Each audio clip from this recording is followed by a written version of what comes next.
série, les remboursements. Donc, si vous avez déjà suivi ce que la MDMQ on vous expliquait par le passé, la Caisse de dépôt et de placement, ils se servent, en fait, la Société de l'assurance automobile du Québec se sert de la Caisse de dépôt et de placement pour mettre de côté les primes d'assurance. Dans le fond, ce qu'ils font, c'est qu'ils vont garder un 10 ans d'avance pour être sûr et certain que si jamais il y a un problème, si jamais le monde arrête de cotiser ou peu importe, ils vont avoir les fonds financiers nécessaires pour couvrir les personnes pendant les 10 prochaines années. Donc, ils prennent ces 10 années-là, ils les placent à la Caisse de dépôt et de placement, qui, elle, va faire des petits, et on reçoit un peu de cet argent-là chaque année. Donc, je ne rentrerai pas dans ces détails-là, je veux plus expliquer un peu quelque chose qui est un peu étrange dans ça. Donc, ce 10 ans-là va servir un peu à payer nos assurances à chaque année, mais s'il s'accumule et qu'il dépasse ce qu'on appelle un taux de capitalisation de 120 la Société de l'assurance automobile du Québec doit remettre cet argent-là aux utilisateurs. Donc, ça a cet avantage-là, c'est-à-dire que la SAC ne peut pas juste faire comme Hydro-Québec, prendre cet argent-là et le donner au gouvernement. Donc, ce n'est pas une vache à lait en soi. Par contre, ça amène un certain problème qui est un problème d'équité en ce moment.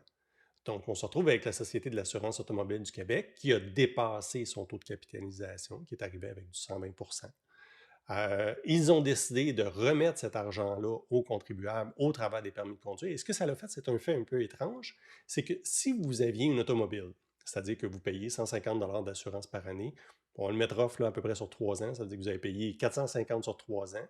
Donc, à chaque année, pendant 2 ans de temps, vous allez recevoir les profits de cet argent-là, en fait, les intérêts de cet argent-là, ce qui va représenter environ 90 par année.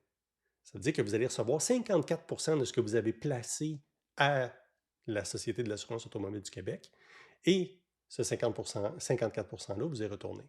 Où ça devient désavantageux, c'est que vu que c'est donné sur le permis de conduire, si vous avez une moto régulière, vous avez versé environ 620 par année pendant plusieurs années et il vous redonne seulement uniquement le 62 sur votre permis de conduire, donc 11 de votre prime d'assurance, ce qui est inférieur à l'automobiliste.